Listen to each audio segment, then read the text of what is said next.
أهلا بكم متتبعي قناة المونديال سبورت. ارتقى المنتخب الوطني المغربي لكرة القدم بدرجة واحدة في التصنيف الجديد للاتحاد الدولي فيفا الصادر اليوم الخميس، بحيث أصبح يحتل المركز الثاني عشر بعدما كان يوجد في المركز 13 في التصنيف الأخير.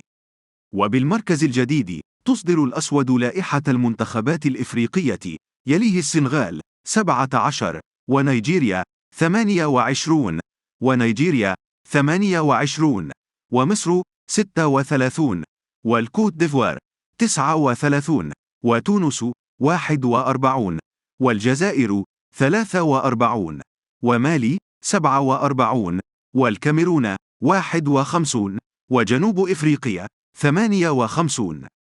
حافظ منتخب الأرجنتين بطل كأس العالم قطر 2022 على صدارة تصنيف الاتحاد الدولي لكرة القدم فيفا الصادر اليوم الخميس عن شهر فبراير لعام 2024. بالمقابل، حافظ منتخب الأرجنتين على صدارة التصنيف متبوعا فرنسا وإنجلترا وبلجيكا والبرازيل وهولندا والبرتغال وإسبانيا وإيطاليا وكرواتيا. إذا أعجبك الفيديو المرجو الاشتراك في القناة فضلا وليس أمرا.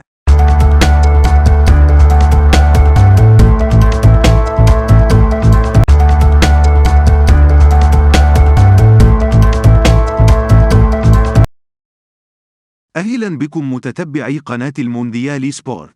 ارتقى المنتخب الوطني المغربي لكرة القدم بدرجة واحدة في التصنيف الجديد للاتحاد الدولي فيفا الصادر اليوم الخميس، بحيث أصبح يحتل المركز الثاني عشر بعدما كان يوجد في المركز 13 في التصنيف الأخير.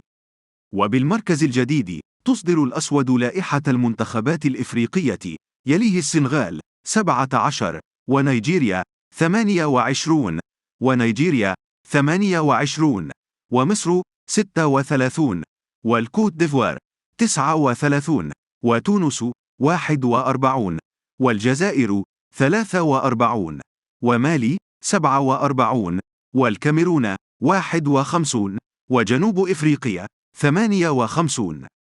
حافظ منتخب الأرجنتين بطل كأس العالم قطر 2022 على صدارة تصنيف الاتحاد الدولي لكرة القدم فيفا الصادر اليوم الخميس عن شهر فبراير لعام 2024. بالمقابل، حافظ منتخب الأرجنتين على صدارة التصنيف متبوعا فرنسا وإنجلترا وبلجيكا والبرازيل وهولندا والبرتغال وإسبانيا وإيطاليا وكرواتيا. إذا أعجبك الفيديو المرجو الاشتراك في القناة فضلا وليس أمرا.